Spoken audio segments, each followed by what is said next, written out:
Okay. Kitty. Okay. Exactly. If you'd like one, he said that he would like us to pass it out. Oh, that would be great. Don't count me at once. Just come and get one. Oh, Lori, how nice, honey. Hello, honey. How you doing? How are you? I'm good. Good looking. Good. I'm feeling frisky. Will you upload any of your video to our Facebook? Say it now. What? Hi. Hi. Say it. Howdy.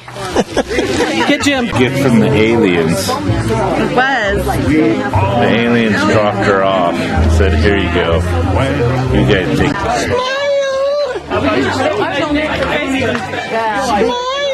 Oh, hello.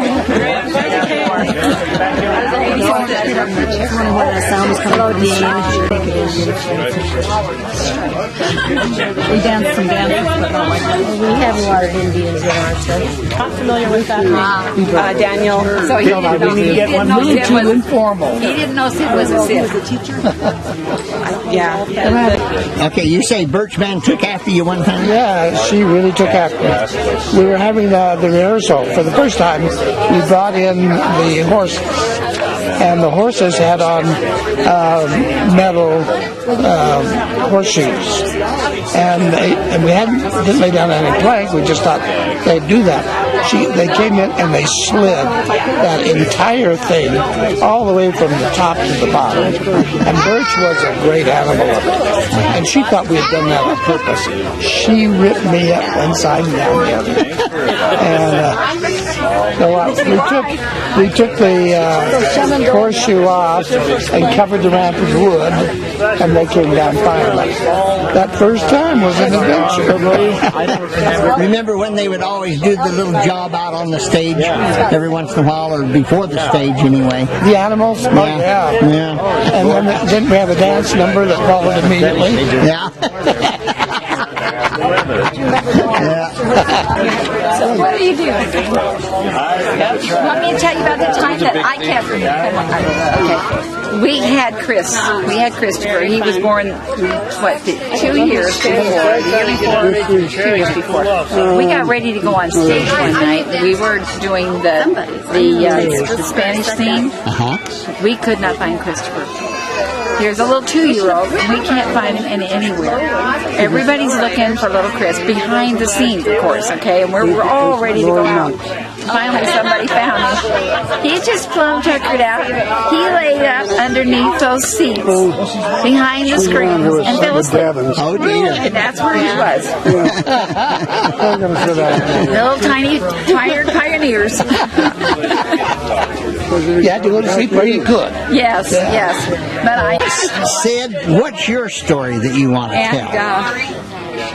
You don't have a story at all? Story in the rehearsals. Just done nothing. I was pregnant with Amanda. I went into labor. What was the famous thing he was always saying? I can't do the funeral and the pageant and have a baby. Reed would So they stopped the remember. labor. You have a lot of And famous things. Mother's funeral was on Saturday. It's true. And I can't remember all. Oh, boy. Okay, come on. Okay. Curiosity, everybody. Oh, just a minute. Get the show out. Tired. But, I couldn't, so I had to run the lyric. all of our old I couldn't do all of that. American folk ballet friends. And several of them had originally planned to be here, and life happened, and they couldn't come from California and New York and everywhere. But they've all sent love and hugs and best wishes to everybody here, and they miss you all. And if you are on Facebook, please join our page because they're active on there and they want to talk with you and everything and reminisce. And if you're taking pictures today, please download them to our Facebook page. I told them, I don't want this. Besides, it's playing out that way. It's not on anyway, is it? No. Just keep talking. Anyway, they all send their love and wish that they could be here and are here in spirit. And if you are on Facebook, and if you're not, get on it and get on our page and talk to them all and reminisce with them because they have the same fond memories that we have, and they're several of them. I heard from Kay last night, Kay Anderson last night. He's in Mexico doing master classes down there. He spends all of July and into August in there. And he's doing master classes down there, and he was near in tears that he wasn't just flying in for the day for the reunion. And Sally Kane and several others, Gingy and all of those people anyway, they all send their love and would love to hear from you. So does anyone have anything they want to say to anybody, or any funny stories they want to relay, or... Say, Okay, hang on. I think my voice will carry far enough. I think it will. I don't remember what year it was, but we were in the Spectrum, and as we were doing the promontory scene, I played the part of James Strobridge. Robert Joy was playing the part of Samuel Reed, and after the Durant and Stanford missed the tie, or missed the snake, Because of the spike. There we go. We had to hit there was a piece about that long that fit in the section of railroad, and it had a steel plate on it. And when it came our time to hit it, Robert hit it first, and I hit it the second time, and he was supposed to hit it again. But as I hit mine, I hit it so hard it turned that thing over on its side. And he said, "What do? I think he finally hit the wood." But that was kind of funny. And when Dennis Kimber passed away, he was over there, and I talking about it. He said, "I remember that." No. Forgive me if I don't remember. We can't hear you. It's not true. I got the microphone. But the speakers are headed that way, so just yell. Okay. Just get it right close to your mouth. Get it? All right. I hope you'll all forgive me if I don't remember who was involved in this, because this was one tremendously terrible and wonderful week in my life. My mother had been killed, and I was pregnant, and I went into labor with baby Amanda, who ended up on stage next year. And some of you, and I can't remember who, but you mean so much to me that you came to my mother's funeral and sang "Bound for the Promised Land" at her funeral for me. You cannot imagine what that meant to me. And I don't know who all was there. And if you were there, come and tell me, because you can imagine I was just kind of discombobulated at the time. But that little baby was born that year, just so you guys know. She's on a mission now, so it's been a long time. But I wanted to thank you from the bottom of my heart for the difference you made to me and my family at a time when I really needed you. Thank you. Actually, it's easier to just call it the boiled raisin cake. We were reminiscing a little this morning, and the thing I remember most is Chad Emmett coming to me just as red as a beet, so embarrassed he didn't know which way to turn. He says, "Oh, Sister Kimber, I just vetted Jean Lee's bustle, and she doesn't wear a bustle."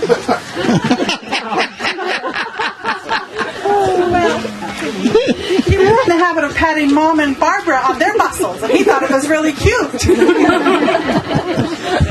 Skunk of some nature, or a thing in the minor scene? Wasn't there some I don't skunk hat? remember. Oh, come on. I think it was your hat. It was in the minors. Yeah, skunk was in the minors. How come all the girls know about it? A skunk. As I was a teenager, Is that what that smell was? Anyone else? How many remember Dean dancing on the dynamite box? That's an iconic moment. He did a good job. Then he started saying he was getting older. But you were still doing it out at the farm, weren't you? Uh-huh. Mm-hmm. Yeah. And I was old then. What about... Well, one story that I remember, I suspect this was probably at the end of a rehearsal that we were blocking out a portion of Come Come Ye Saints that Sid was going to have Heidi die in. And so I think it was at the end of rehearsal. Most people had You're left. just bound and determined to make me cry. But there were some people who stayed around to watch them block out this scene. Well, what Sid had us do is Heidi died, and was, as the custom of the time, any children that We're left. for that mother that were left, they were given to other mothers to take care of and whatever. Well, our oldest, Davin, was probably maybe 2 or 3 that year, and the very first time that we did this, as Sid was having us do the scene, is Davin was picked up and handed off to Bertie, and it was almost like right on cue. He reached out for his mom. Over Bertie's shoulder. Over Bertie's shoulder. I remember that. And you could hear the response from the few people that were sitting up in the seats. And I'm sure that's the kind of thing that Sid wanted him to do every night. I think I remember you having that conversation with him. The problem was that as Davin was handed off, of course, they wanted him to be quiet. So as they moved off, the attention stayed on the center of the scene.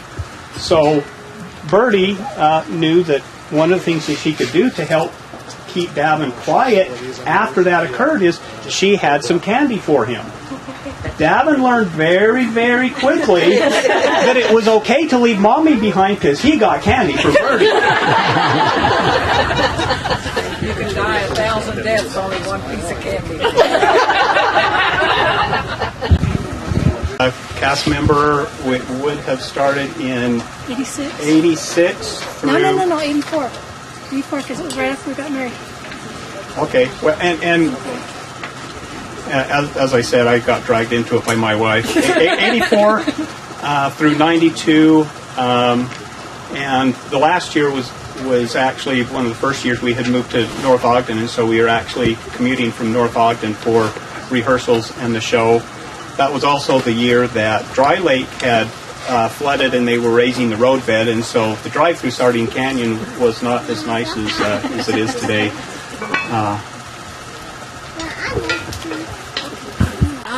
Julia Bolden, and I She was fed in us. made those Navajo tacos all the time.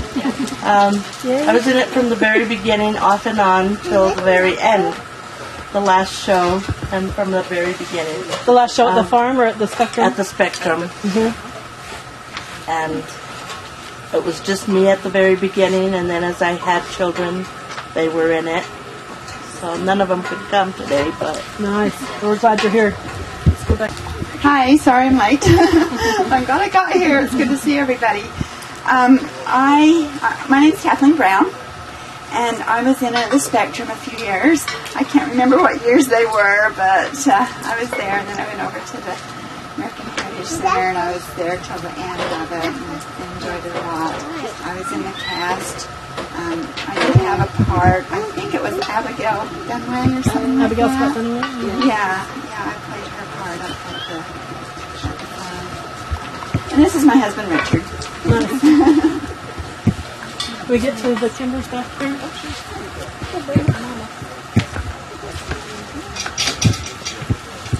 I'm Lorraine Kimber, and I was in it from the beginning until it left the Spectrum.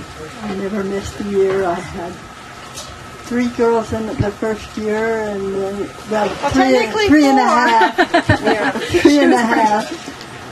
And then my boys never joined with us, but my husband did the last few years, and I loved having him there with me. I was Esther Morris. Esther Williams. Oh, Esther Williams, depending on who was doing it. My husband played John Augustus Sutter and the Right Reverend John Todd. And he was on the sluices. He was on the sluice, and he loved having He would find the skunk right after Dean passed out. That's why Dean doesn't remember it. the way, one night somebody said in the Spectrum, somebody said Esther Morris.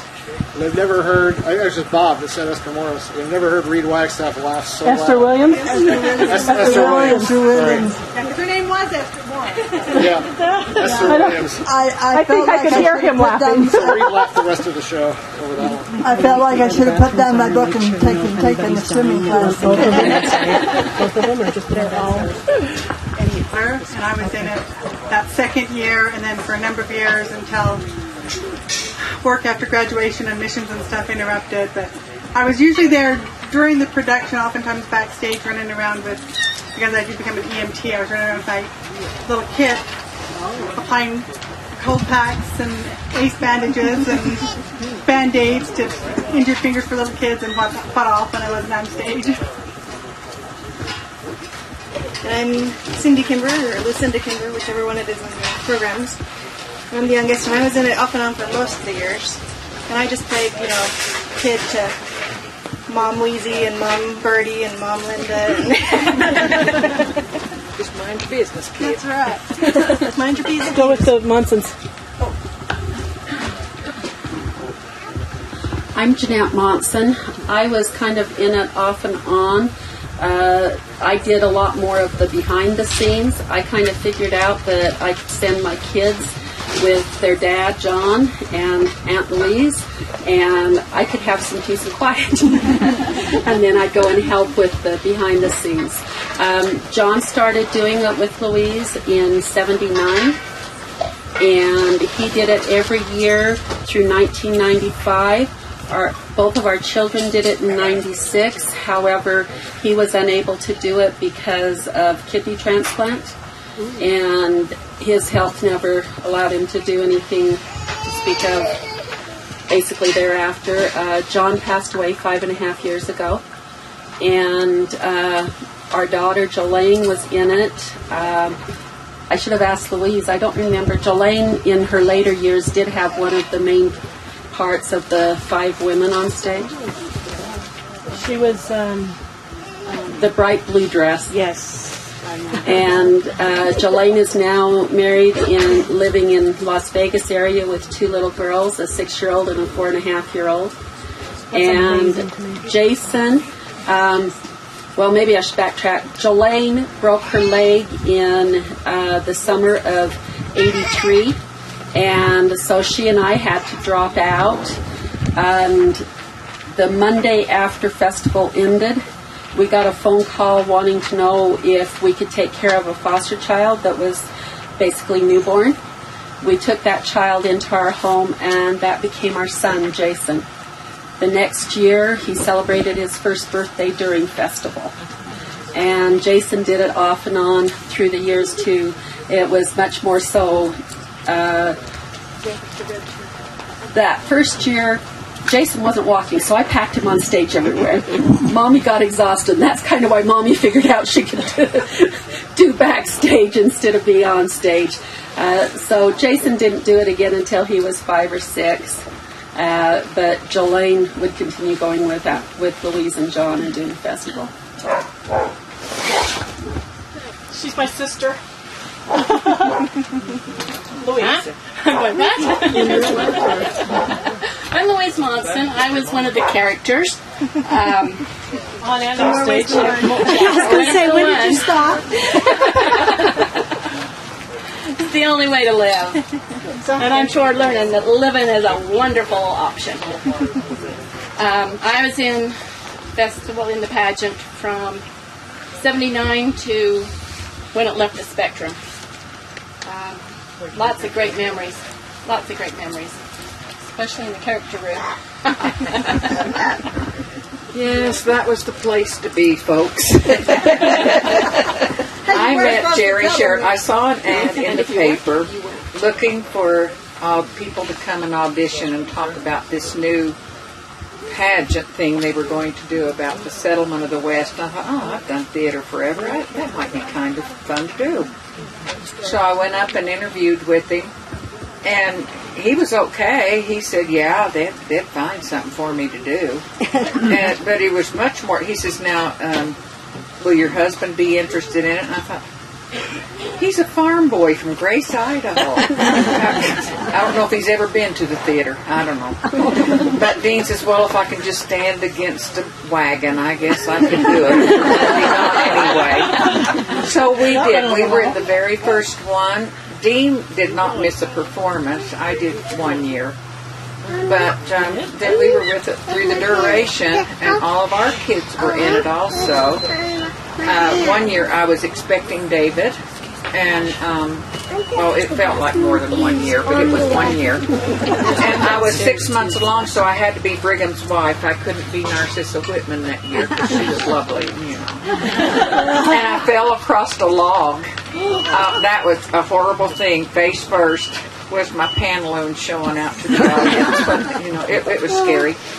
And all of our daughters, in fact, Donna and Jenny danced with Birch Mann, and Donna went on to join the company and toured Russia with them.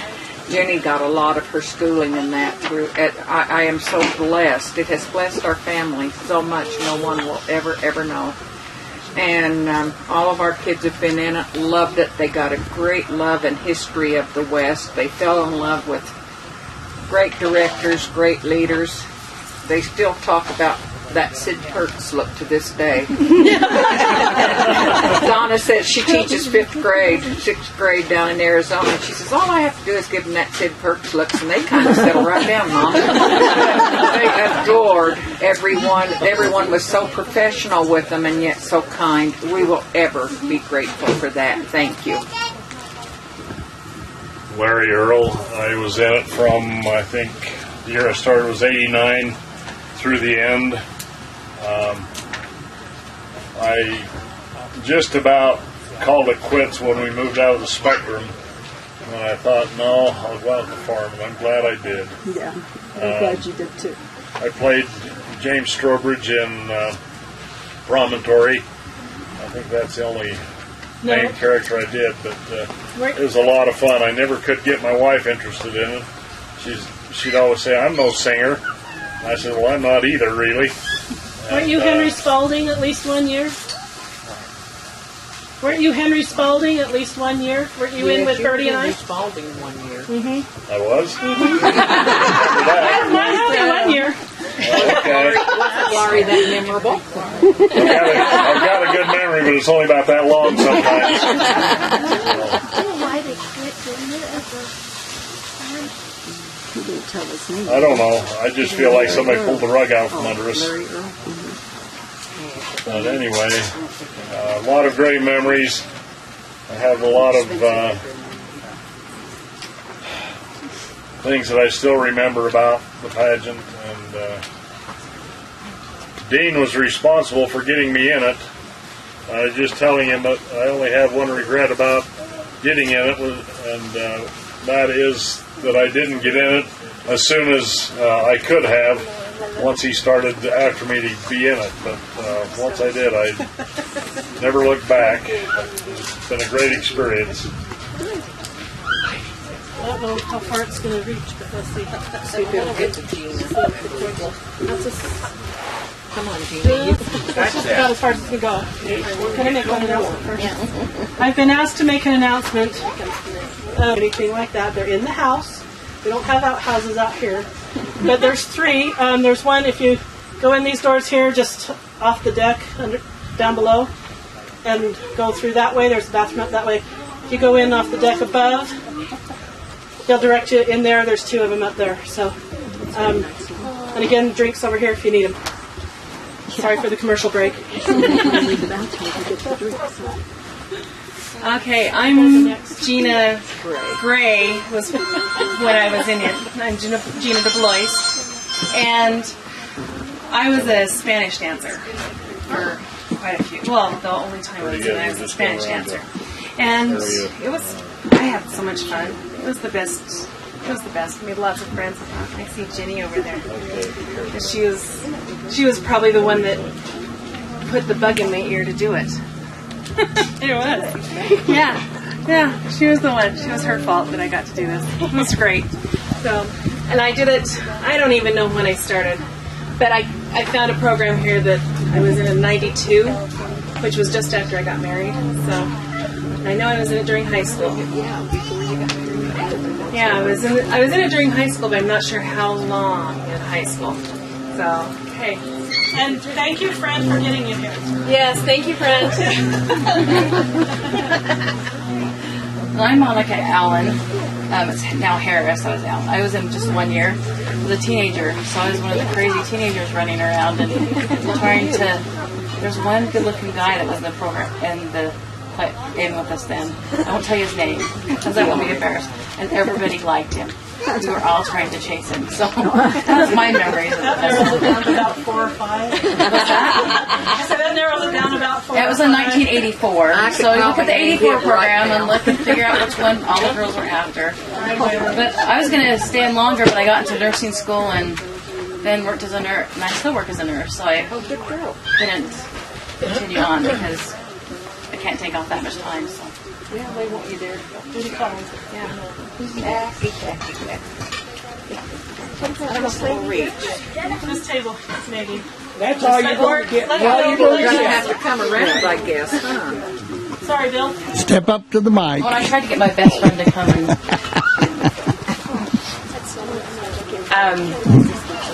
Melanie, depends on what name you want to know me by. Rawlings, Cook, Bray. Now it's all red, so take a pick. All red's good. I'm keeping that one. I think I'm going to keep him too. And you. I started in '83 when I was in high school, and I was in it till the end. The last little bit, I was commuting from Brigham City to Wellsville, to the farm. I brought my girls along. Brought Tiffany and Sherry's over there and her family. Bethany's in Elko. She's a store manager for Ross and wish she'd come to Utah more often. But it was the one thing we did every summer, and we manipulated vacations around it, and that was what we did, and I enjoyed every minute of it, every friend, every cast member. I do remember the 1 year, though, I had to be a nun coming down those stairs. It was a little scary. I was scared to death I was going to mess up and Sid was going to yell at me because I just did not want Sid to yell at me. But I enjoyed it. Every single one. Thank you.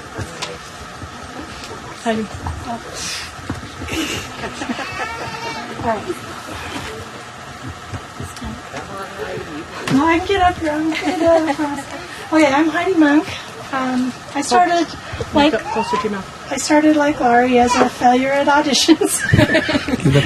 Too. And I got in festival after I graduated from high school. I said, Gene, please. And he said, yeah, sure, come on.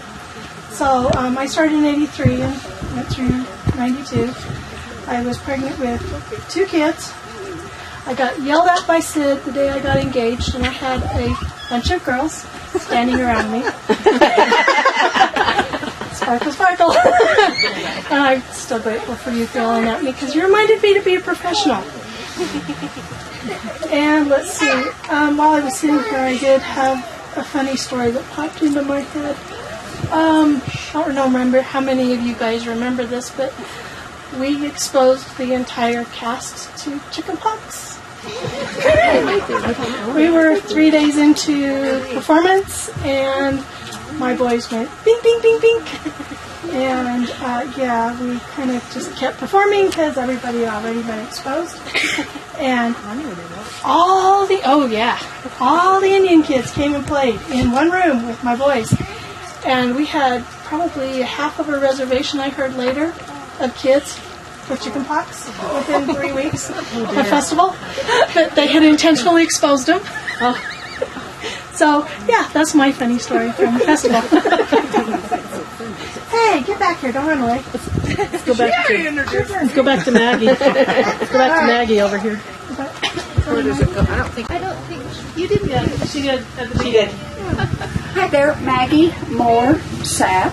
I was connected with the festival in the 80s until we left the Spectrum, and mainly I was with Dance West and teaching of the classes.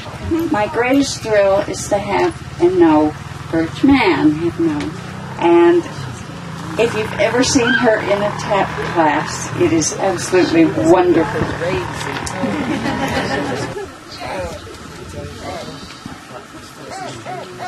I don't know whether you might have seen me wandering around backstage from time to time. I was the lighting designer from, I don't remember whether it was 79 or 80 until we left the Spectrum.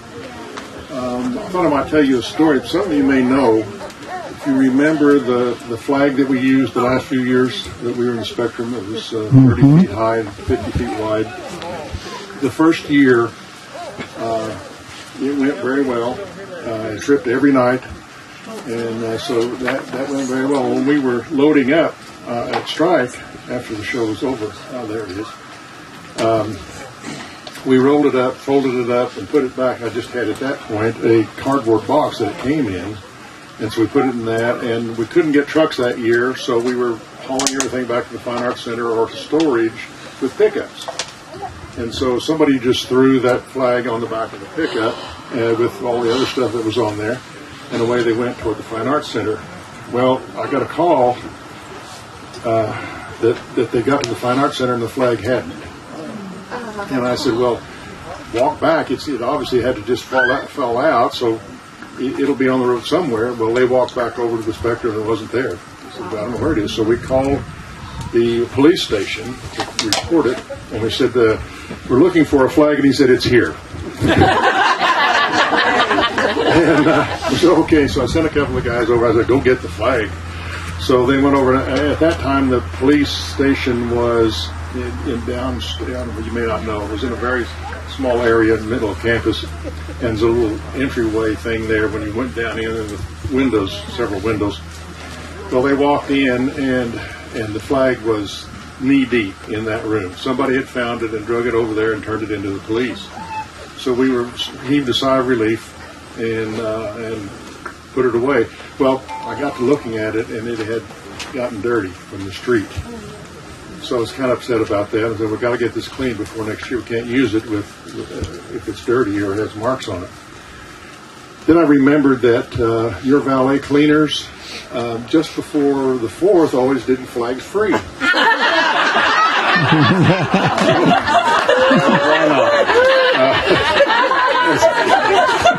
As it happened, we happened to know the people who owned your valet cleaners through the Arts Council that Maggie was on, and so, well, they're not going to be angry if I take it over. So I took it over to your valet, and I thought, well, I better check with them before I go in. So I went in, and there was a young lady behind the counter, and I said, I have a big flag that I need cleaning. She said, fine, we clean them for nothing.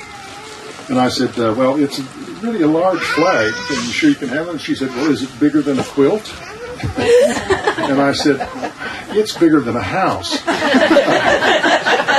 And so she said, well, I guess. And so she went and got the manager, and he scratched his head, and they took it. As it happened, the Rear Valet couldn't clean it. They had to send it to Logan Laundry, the only place that had a washer that was big enough to clean it up. But we got it cleaned up, and they used it then for several years after that. But anyway, who's next? Did they charge you after all that? No, it was free, and I actually, when I ran into the owners, offered to we'll pay for it. It was a joke as much as anything else. He said, oh no, we said it was free, but you're the guy, huh?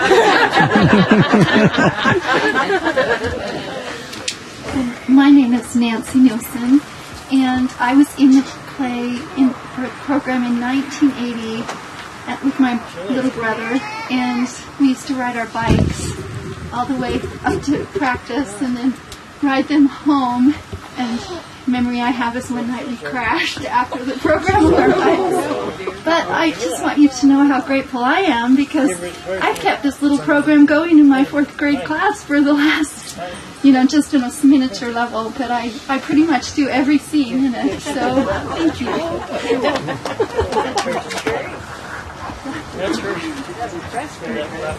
Hey, I'm Chris Lord, but at the time I was Christine only, and I was just a chorus pioneer, and all I remember is, and I was in the first year, so was that 72? Jerry Sherritt? 73? Okay, 73. And I had the ugliest olive dress that ever existed, and I still remember that. Okay.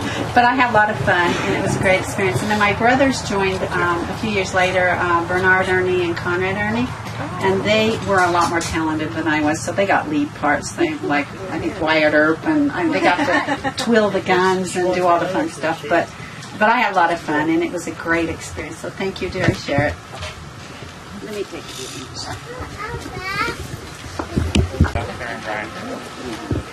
And Joyce. Yeah. Sorry. I'm Nadine Joy. When I started in the festival, I was Nadine Kimber. I got in the second year, and I didn't have to try out. Could you talk? No, I didn't talk. I didn't ever do one of the big parts. But I got in because my mom was there, and she was already one of the Wyoming women by that time. And I remember the original Esther Morris. She was quite a lady, too. I have 3 kids, and I kind of met my husband there, but I was only in like junior high when I started. So I remember all the big name stars we had and all the fun little things they used to do. James Drury. James Drury. Peter Breck. Ben Murphy. Robert Peterson. Peter Strauss. Was there any other more than that?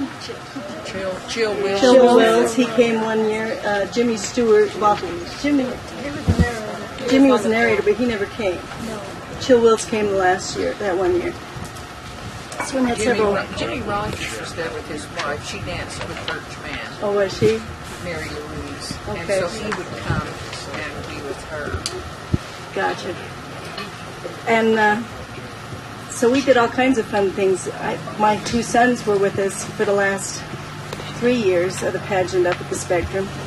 Once it moved out to forever, we didn't go be in it anymore. One thing I remember, I guess, is Cindy was just little, and she would go up and kiss the stars goodnight every night. Was it Ben Murphy? Started with Peter Brett. Well, yeah, but was it Ben Murphy the one year? One year, the first year that Ben Murphy was there, she was used to going up and kissing Peter Breck every night. And this one year, she went up there to kiss Ben Murphy. She was just waiting, and all of a sudden she got tired of waiting patiently. And so she put her hand on either side of his face and turned his face to her and gave him a big kiss and said, "Good night, Ben Murphy." And away she went. I enjoyed being in the pageant. There was a lot of good friends and a lot of fun. Even out on the map when we were trying to hold still and not say anything and be quiet. There was a lot of fun. You guys are pointing at each other. We have a secret. But yeah, that's some of my memories of the pageant. Oh, my husband's family was in it too.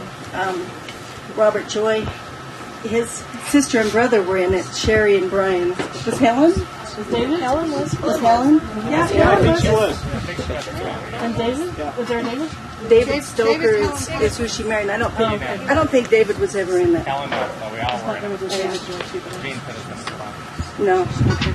But yeah, that's how that works. And he got into it because Sherry and Robert were both taking lessons from Jean, and he wanted them to come sing because he knew they had fantastic voices. Mm-hmm. And he played several fun little parts. And doesn't Brian sing with Festival big chorus. choir the festival chorus, and there's also a men's choir that he sings Yeah. with. They were at Summerfest this summer. And he's been at performances in the Capitol Ellen Eccles Theater. Cool. Is this the Capitol Theater? What I remember, I think... What's your name? Oh, my name's Carolyn Fulmer. And I think Dean talked to Boyd and got us in there. I'm not sure, but I kind of think that's how we got in. When I was in college, I know this little Maggie Moore, I was taking dance from her, and she said, you guys need to go audition for the American West. But I had a family, and I couldn't handle that right then. But I got married, and I think Dean must have talked to Boyd. Anyway, we were in it for, I don't really even remember. I want to think about 3 years, but I'm not sure. Oh, are you sure it wasn't more than that? 3 or 4 years. I'm not sure. Anyway, we had a lot of fun. It was a lot of fun. And I remember Bertie and Dean probably the most. And Robert Peterson, that era. Yes. And also Jimmy Stewart. He wasn't there, but he did the voice.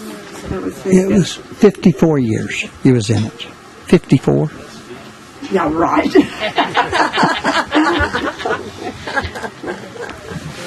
I'm Alta Jessup, and I was in it the years that it was at the farm. And we did an audition. I guess there were a lot of people who didn't want to go down in the boondocks, so they called and asked if I had some friends that would like to be in it. So we just went down and was in it. I was a lady lawyer, and I don't remember her name, but I was a suffragette that was fighting for the women's right to vote. I'm Gail Hendricks. I was in it all the years it was at the farm. And you really had to be a pioneer to go down there, because the first year we had to walk a plank across wetlands and swamplands to get to the stage. Mm-hmm. When we performed, when the lights were on at night, we could see all those bugs on the stage just coming at us. It was very humid and very hot doing it at the farm, but we had a great time.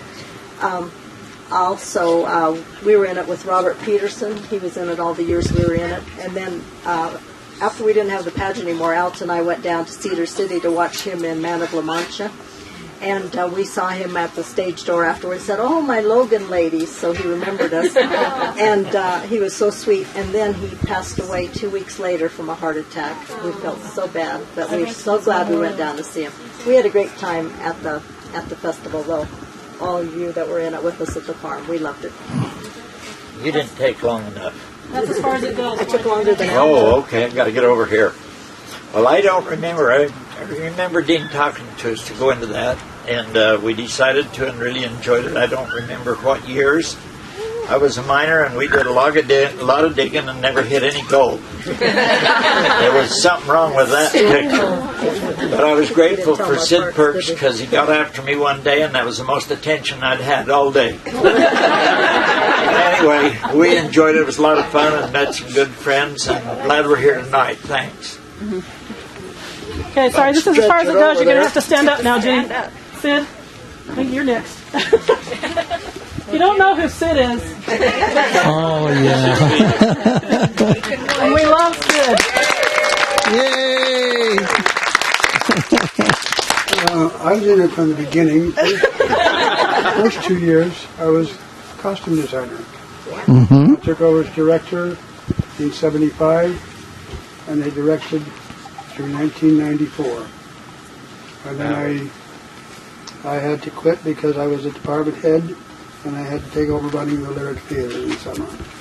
So it was a great experience. Can you imagine how many people and memories there are from 19 years of the pageant? It's a lot, and so I'll have to do them individually with you of what I remember. It was something I really enjoyed, and something I'm very proud of. Thank you. And you know that you're a mentor to all of us, right? I say he knows that he's a mentor to all of us. So.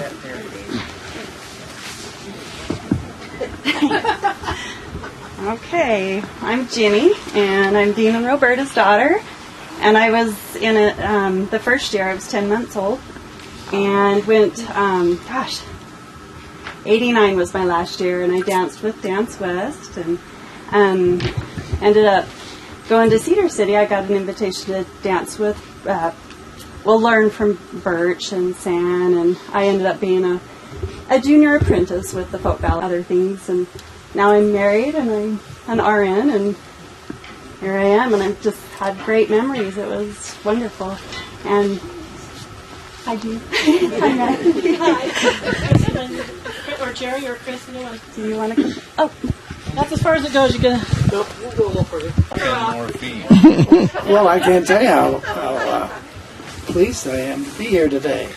See so many very good friends. I was with the Pageant for its first 10 years.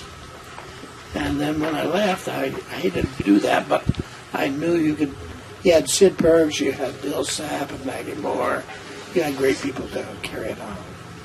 But those first 10 years, they could have been hectic, and they were on occasion. I don't know if you know it, but I fired Peter Breck right after he arrived. Sid will know because he rehired him. He came in, flew into Salt Lake City, and his wife came in just a little earlier than he did. And so I went down to pick him down. In those days, the university only could have Fords and Chevys. And I think the year before you couldn't even have a radio in them. And that's what I went down to pick him up with. And his wife flew in. She had a lot of luggage. And I lugged that out and put it in the car. And then he arrived. I went with his wife. We went to the plane for him to come in. And everybody got off the plane, but he didn't. And I said to her, he's missed the flight. She said, you just wait here a little bit. So we waited a little bit, and here he came, staggering off the plane. Oh, dear. Drunk as a skunk. And with the foulest language. I've been in the Air Force. I've heard some bad stuff, but that was as bad as you got. And you couldn't tell it was him. He had a terrible wig. He had glasses a half-inch thick. You wouldn't know who he was. And he would run up. First of all, he had to be his suitcase. He said to his wife, honey, I'm glad to see you. Then he turned to me and said, doctor, I'm not glad to see you at all. And then he handed it to me, and I had to carry his stuff. And we would go up the ramp. And as we would go, he'd run and grab little kids and toss them in the air. They didn't know who he was. It was just another drunk. All the time, the foulest language. And finally, we got up to the rear of the car, and I said, well, this is the car we have. He said, doctor, that will not do. He wasn't about to get in a Ford or that. And then he said a couple of very famous words, which are not printable. And I said, oh, well, fine. Thank you, Mr. Drury. Why don't you just get in your car and go home? I don't think we need you. And I took all their luggage out of the car that was in there, put them on the steps, and walked away. And then I thought, I better call the agent. So I called the agent, and she said, I have James Drury on the phone, and I've never heard such language. He must be drunk. I said, yes, he is. And she hired me. Well, she rented a car for him. Well, they would let that man drive any kind of car. I have no idea. And he drove it up to Logan, and he went to, and Sid happened to recognize him, and came and called me, and we hired him back. And that was a mistake because he never did learn the script. We could read his script up in the light booth, but he was an adventure. On the other hand, we had Ben Murphy. Ben, I don't know if you know that, was Logan City tennis champion 2 years in a row. He wanted to come back second year so he could defend his title. Really good guy. He didn't want to live in a motel, though. So I moved out of my house, and he moved in my house. I went to the motel. Those were great years, and I'm indebted. I'm indebted to Sid in many, many, many ways. But that first year when we went to do it, I went to the theater department and asked their help, and they said they were doing the Lyric Theater downtown. and they couldn't help. And but Sid volunteered to do the costumes. He did that olive dress you were talking about. And, I was so indebted to him. And I think it really wasn't until Sid took over as the director that the pageant really took off. And I don't know if you know about it, but we had some people come out to see it, and they were from the Arch in St. Louis. And underneath the Arch, they came and saw this, and they thought this would be a great show to present in whatever they have underneath that arch as the gateway to the West.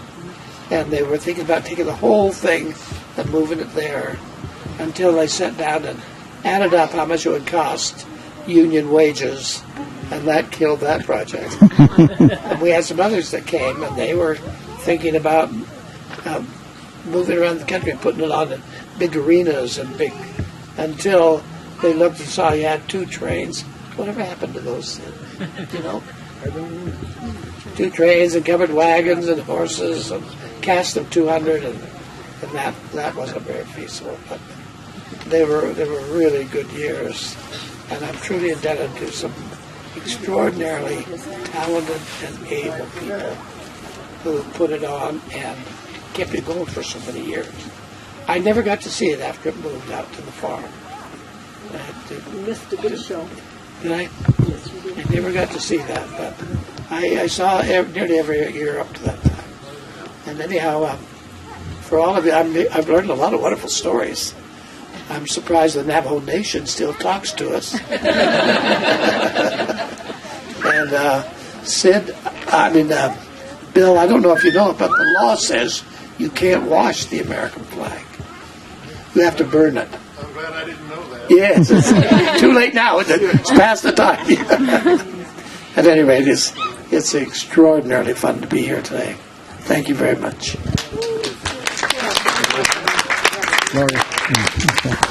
Well, I'm Chris Rasmussen. I started the show when I was 16 years old, thanks to a very good friend of mine that I actually had started working with by the name of Randy Benyon. He wanted to be here tonight, but he had a race to do far, far away. But I stayed in it until essentially we moved out of Logan, which was a disappointing opportunity for me as far as pageant goes. I met my wife shortly after I came home from my mission, and one of the agreed things was, you can marry me if you'll be in the show with me. And of course she came and was there with me as my fiancée and then later bride. Didn't you do the I Love My Little Darling? Yes, I sang I Love My Little Darling to my wife. But not the first year. The first year I sang it to Helen Joy. Yeah, when we were engaged, she sang it to Helen. Yeah. Two funny Sid. stories. Yeah. Sid said, "You'll sing it to Helen." I'm like, two funny stories I remember, and I know Sid probably never knew about this one, was the Paso Doble was going out on the stage. We had a great version of it going backstage. And we could have done just as well as they did out there. You should have came and watched it. There was a bunch of us doing the homesteaders too backstage.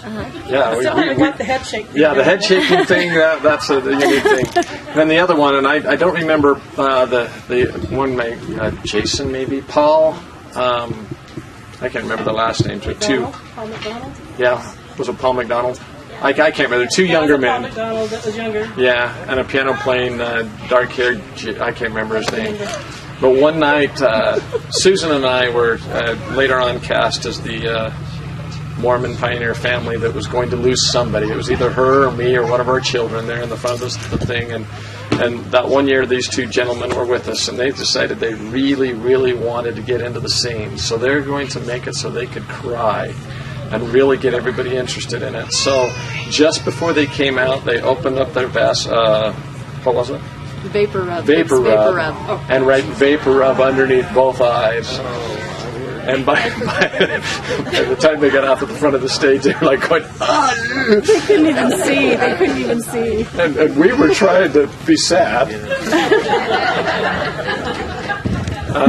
And I think we did a pretty good job. It was really hard. Anyway. Good thing the lights were dim. Yeah. Well, I'm Susan Rasmussen. He got me involved with it in 1989, and we were in it. I was in it until just after our first child was born in 92, and he stayed in a playpen backstage, and I don't know who kept him company while we were on stage, but thank you if you were some of them. And the only thing, he's covered most of what I remember, but the main thing that I remember, even now, as I sing the fourth verse of Come Come Ye Saints, I still am sobbing. I don't know if it's because it really means something to me, or if Sid's programmed us to sing and cry at the same time. I don't know, but anyway, those are my memories. So I can't sing the hymn book version. Yeah, it's a different version. Sing the hymn book version. Different arrangement completely. Anyway. Okay, Reed. Your turn. Edie, you're right after him. Oh, shut up. She was this isn't a testimony meeting. You have a story I to started tell. before he did. I was in it longer than he. No, What song because do you we carried start- on after I What song left. do we start with first, Reed? Oh man, you're really pushing it. We've all been Memories. practicing. Let's see. The night that Bob said, rest his soul, that Esther Williams was the settler in South Pass. And I remember saying, was she backstroking? I just, or butterfly, I'm not sure which. Yeah, there were a few of those moments where those things went wrong. I can't even remember how long I worked on that show. I remember playing for auditions, and I remember you auditioning. No, you don't. Yeah, I thought I played for your audition. Not for that one. Okay. For something else. Yes, Reed. But I did play for a lot of auditions and did just about everything that Sid would ever want me to do, and probably some things he didn't. You were on stage at finale at least. I did go on, no, only once. Okay, at least once. Somebody made a comment about potatoes in my trousers or something, I can't remember. What you really don't know was what was going on up in the spot booth. You did not want to be on a headset. There were all sorts of things that were happening. Very often I'd look over and the 4 spot operators would be lying on the floor laughing. But, wow, lots of memories, lots of people. Enunciate. Now where's my pitch? There's one of the pitches.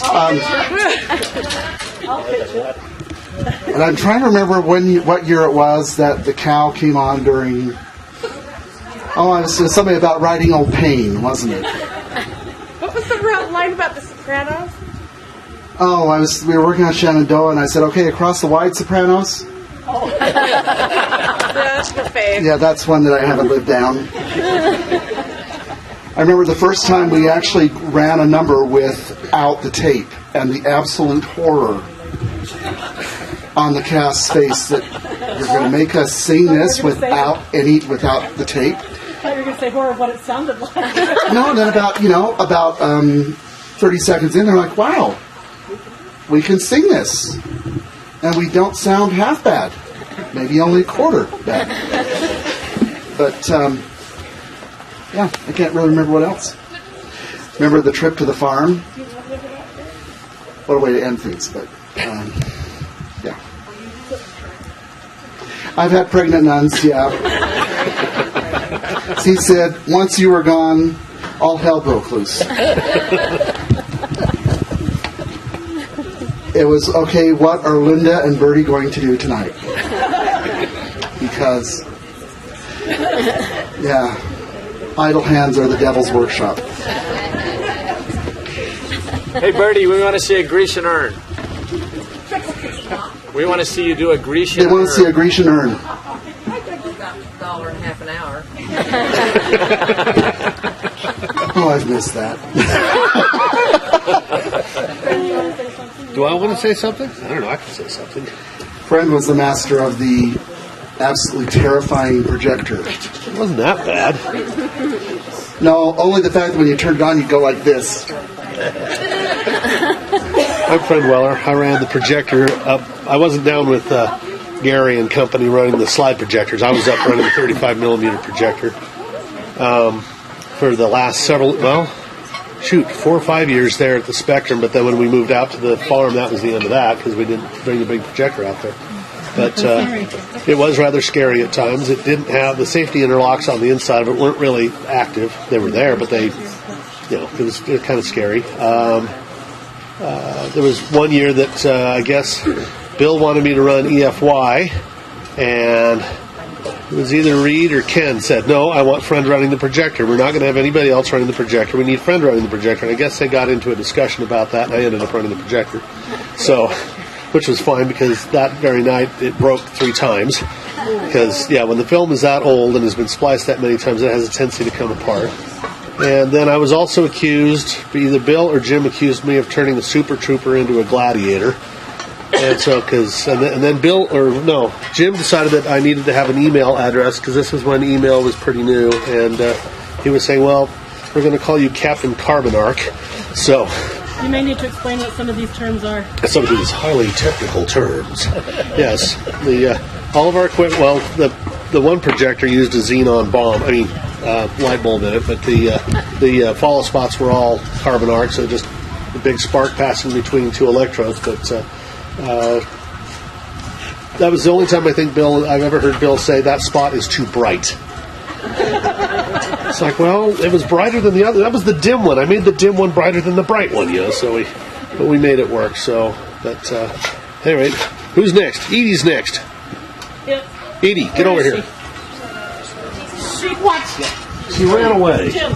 Jim, you're next. He's cooking. Here, this cord's long enough. Actually, Paula. Where's Paula? It's gonna melt. We got. Jim is speaking. Gene, put that thing away. Jim Wellings and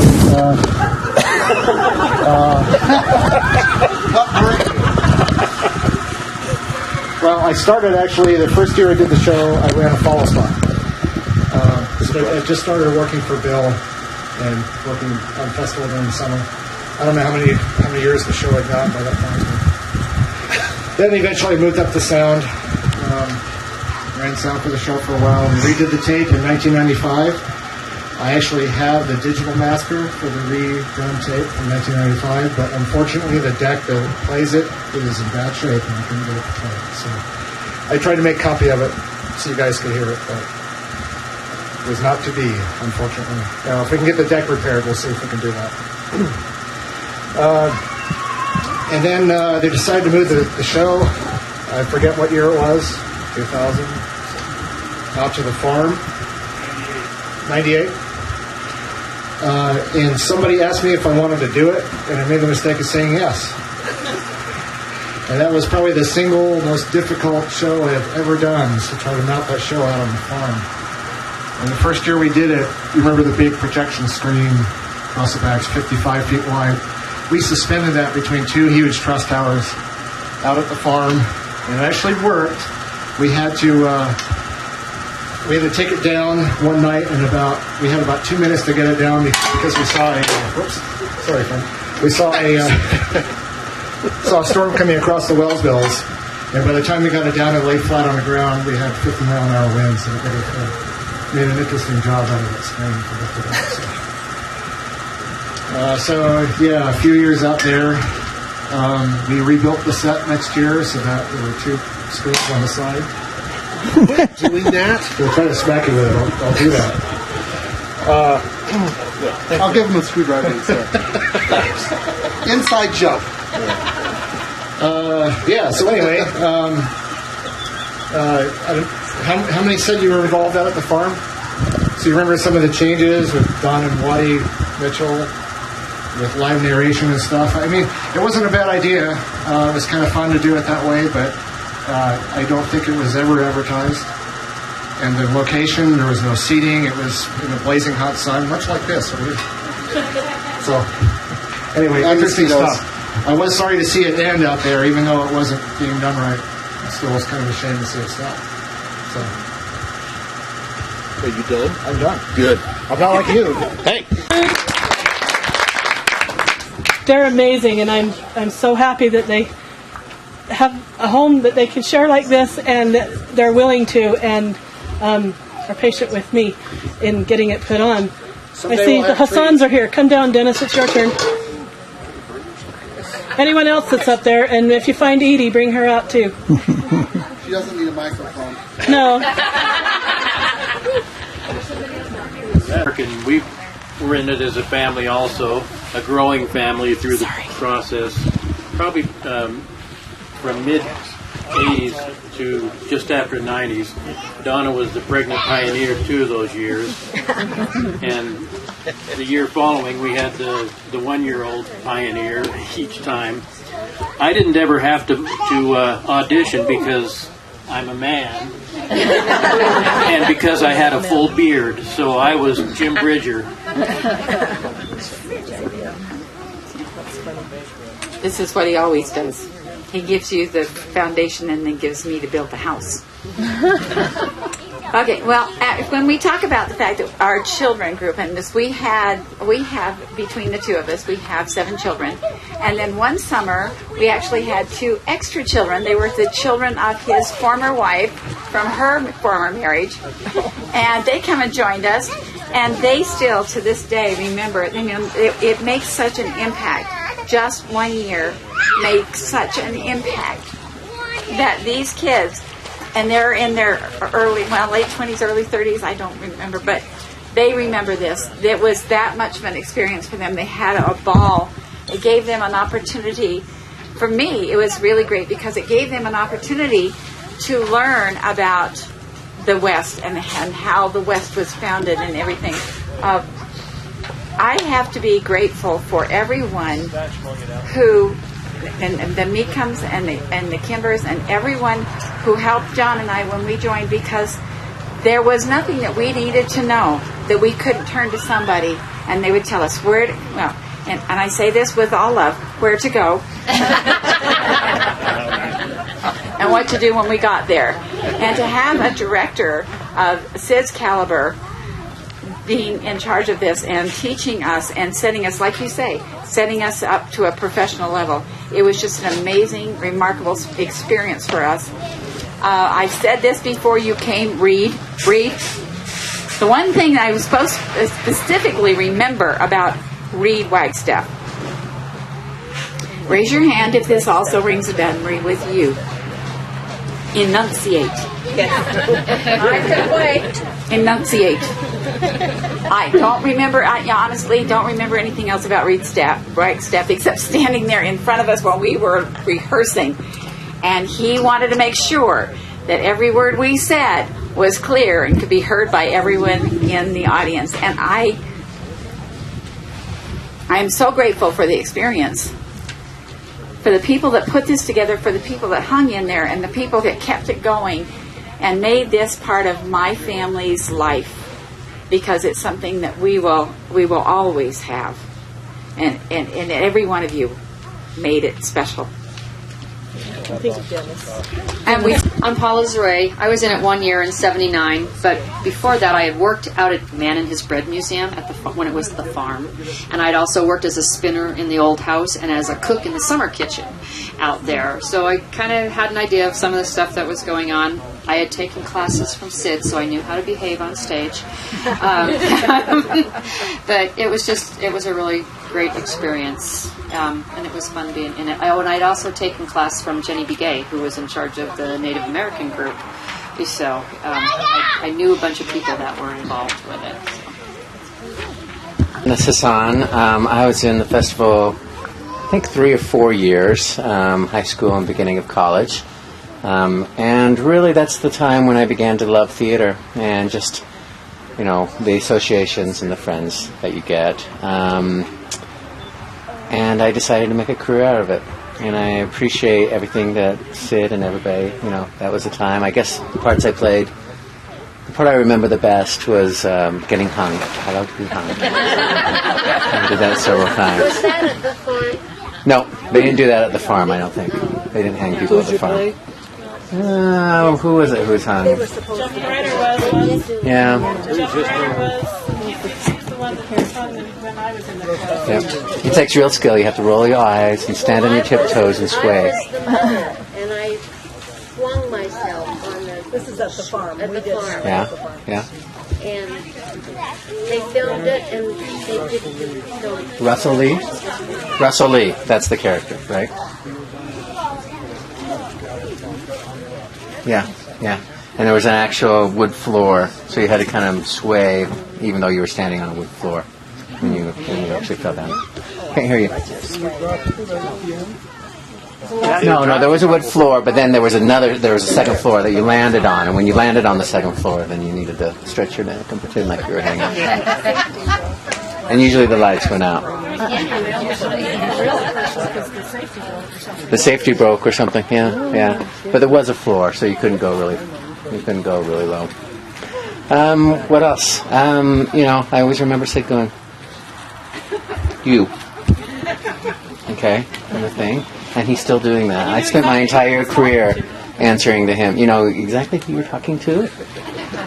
And, I went all through theater at Utah State University with little "See Me, Sid" signs. And then I thought I was over it when I went away to grad school. And then I came back. It was under Sid, who was my department head. And now I'm over the Lyric Theater. And guess who's chairman of the board? So Sid's still over me. Absolutely. Yeah, he's been great. And I think that's it. Thank you. Bertie's husband. And for 30 years, I leaned against a wagon wheel, and there was only one time it moved, and I kind of rolled with it, and they had to haul me off the stage. It was a lot of fun. The garden. Sorry, I have a radio show. So what am I supposed to do here? Just say who I am, what I did? Okay. So Brian Earl and he sings. Yes, Brian Earl and Robin, the former Robin Durr. I was in the show 1 year just before my mission, so this would have been summer of '82, and then we were both in it together the summer before we got married, so I better remember that one. So that's summer of '92 that we were in together. So, and we live in Hyde Park.